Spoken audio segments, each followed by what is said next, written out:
आज हम देखेंगे कि हमारे द्वारा पढ़ाए जाने वाले पाठों की एक आदर्श शिक्षण योजना हम कैसे बना सकते हैं। जैसे कि हमें पता है कि एक आदर्श शिक्षण योजना में कुल 9 बिंदु होते हैं जिन पर हमें अपनी शिक्षण योजना बनानी होती है। अब इन 9 बिंदुओं में 4 ऐसे बिंदु हैं जिन पर अक्सर त्रुटि हो जाती है, जिसमें पहला बिंदु अवधारणा का क्षेत्र, दूसरा पेडागोजिकल प्रक्रिया, तीसरा लर्निंग इंडिकेटर और चौथा बिंदु लर्निंग आउटकम।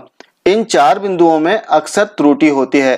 तो आज के वीडियो में हम देखेंगे कि इन चारों बिंदुओं का अर्थ क्या है और एक आदर्श शिक्षण योजना हम कैसे बना सकते हैं। वीडियो शुरू करें इससे पूर्व बताना चाहेंगे कि 12 नवंबर 2021 को प्रदेश की चयनित शालाओं में नेशनल अचीवमेंट सर्वे होना है। अब इस सर्वे के लिए हम अपने छात्रों की तैयारी करा रहे हैं और तैयारी कराने के उपरांत हम प्रत्येक छात्रों की लर्निंग आउटकम के आधार पर विश्लेषण भी कर रहे हैं। अब इसमें हम देखेंगे कि पर्टिकुलर किस लर्निंग आउटकम में छात्रों का जो परफॉर्मेंस है वो लो है, वो कम है। तो ऐसे छात्रों के लिए हमें विशेष रणनीति बनाना है और उस लर्निंग आउटकम के लिए हमें अपनी शिक्षण योजना भी बनाना है। तो आइए देखते हैं कि एक आदर्श शिक्षण योजना हम कैसे बनाएं। शिक्षण योजना में सबसे पहला पेज होता है अपनी सामान्य जानकारी का, जिसमें अपना नाम रहता है, पद नाम और कार्य संस्था, इस प्रकार की सामान्य जानकारियां रहती है। अब हम बात करते हैं शिक्षण योजना की, जिसमें पहला बिंदु अवधारणा का क्षेत्र। यहाँ पर अक्सर त्रुटि होती है कि अवधारणा के क्षेत्र में आखिर हम क्या लिखें। तो अवधारणा के क्षेत्र में हम जो पाठ पढ़ा रहे हैं उस पाठ को पढ़ाने पर छात्र को क्या प्राप्त होगा उसकी जानकारी हमें इसमें लिखना रहता है। जैसे यदि आपने कोई अनुशासन से संबंधित पाठ पढ़ाया तो इसमें हम लिखेंगे कि छात्रों में अनुशासन का विकास होगा।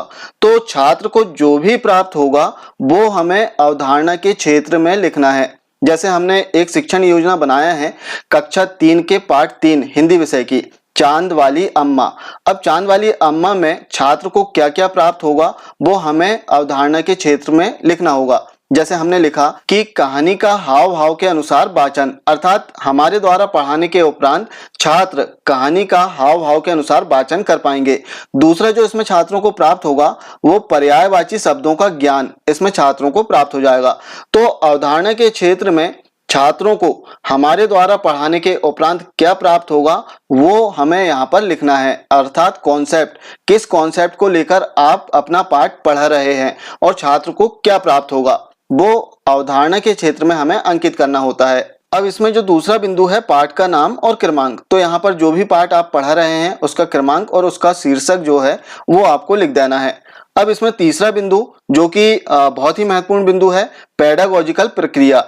इसमें हमें क्या लिखना है। सबसे पहले हम समझने का प्रयास करेंगे कि आखिर पेडागोजिकल प्रक्रिया क्या है और इस बॉक्स में हमें क्या लिखना है। तो इसमें बताना चाहेंगे कि छात्रों के जो सीखने की प्रक्रिया है वो निरंतर चलती रहती है। छात्र प्रतिदिन कुछ ना कुछ जरूर सीखते हैं। सीखने में चाहे वो अपने आसपास के वातावरण से हो, अपने घर में बड़े भाई बहनों से हो या फिर आस पड़ोस में मित्र सखाओं से हो, छात्र कहीं ना कहीं से प्रतिदिन निरंतर सीखते रहता है, अर्थात छात्र को पूर्व ज्ञान है। अब छात्र के पूर्व ज्ञान को आज हम जो कंटेंट पढ़ा रहे हैं, जो पाठ पढ़ा रहे हैं, इस पाठ से जोड़ते हुए हमें प्रश्न करना है और उन प्रश्नों को हमें इसमें लिख देना है उसकी प्रक्रिया कि हम अपने पाठ को आज कैसे स्टार्ट करेंगे। तो शुरुआत में जो हमारी प्रस्तावना होती है छात्रों के पूर्व ज्ञान से जोड़कर हमें इसमें लिखना है, वही हमारी होगी पेडागोजिकल प्रक्रिया। अब इसके उपरांत अगला बिंदु सुझावात्मक सहायक शिक्षण सामग्री अर्थात TLM। एक आदर्श शिक्षक अपने द्वारा पढ़ाए जाने वाले पाठों के लिए TLM का उपयोग जरूर करता है, क्योंकि TLM के उपयोग से छात्रों के सीखने के अवसर बढ़ जाते हैं। इसके उपरांत अनुमानित समय कालखंड में आपको देना है। आप जो पाठ पढ़ा रहे हैं इस पाठ को पढ़ाने में आपको कुल कितने कालखंड लगेंगे उसकी संख्या आपको इसमें फिल करना है।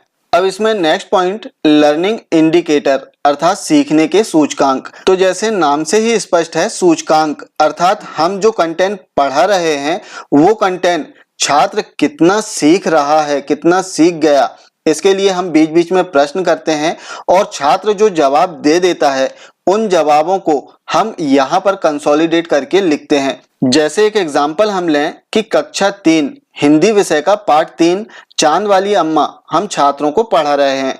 अब छात्रों को पढ़ाते समय जैसे चांद वाली अम्मा हमने पढ़ाया, तो जितना कंटेंट हमने पढ़ा दिया है उसमें से छात्रों ने कितना सीखा और क्या सीखा, इसे जानने के लिए हम बीच बीच में छात्रों से प्रश्न करते हैं और प्रश्न करने के उपरांत यदि छात्र जवाब दे देता है तो उसकी जानकारी हमें लर्निंग इंडिकेटर में लिखना है।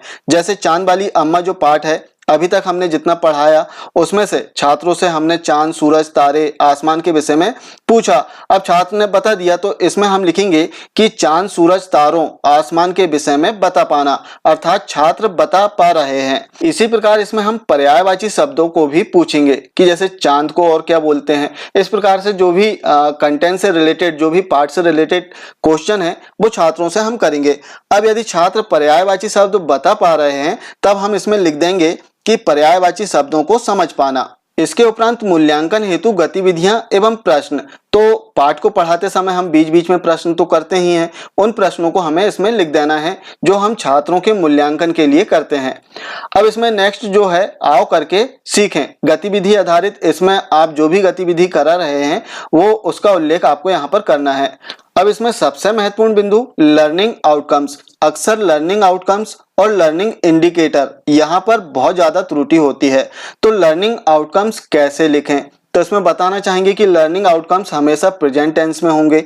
अब इसमें कहां से लिखें, तो लर्निंग आउटकम्स के लिए नवीन 2021 की जो भी पाठ्य पुस्तक हैं उन सभी पाठ्य पुस्तकों में लर्निंग आउटकम्स और इनके कोड दिए गए हैं। जैसे हम देखेंगे कक्षा 5 गणित का जादू जो बुक है हमारे पास में, इसमें हम देखेंगे कि नीचे लर्निंग आउटकम्स भी दिए गए हैं।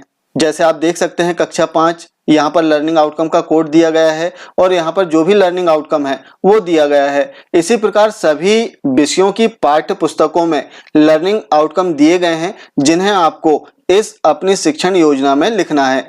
अब इसमें ऐसा हो सकता है कि आप कोई एक पूरा पाठ पढ़ा रहे हैं और पूरे पाठ को पढ़ाने के उपरांत छात्र को एक से अधिक लर्निंग आउटकम प्राप्त हो। साथ ही लर्निंग आउटकम्स आधारित टीचर हैंडबुक हमें राज्य शिक्षा केंद्र से प्राप्त हुई है। जैसे हम देखते हैं कि हिंदी कक्षा 1 व 2 टीचर हैंडबुक, इसी प्रकार सभी कक्षाओं और विषयों की टीचर हैंडबुक हमें राज्य शिक्षा केंद्र से प्राप्त हुई है, जिसमें आदर्श शिक्षण योजना दी गई है। जैसे इसमें हम देखेंगे, जैसे आप देख सकते हैं अवधारणा के क्षेत्र, इसमें कक्षावार अलग अलग शिक्षण योजना दी गई है।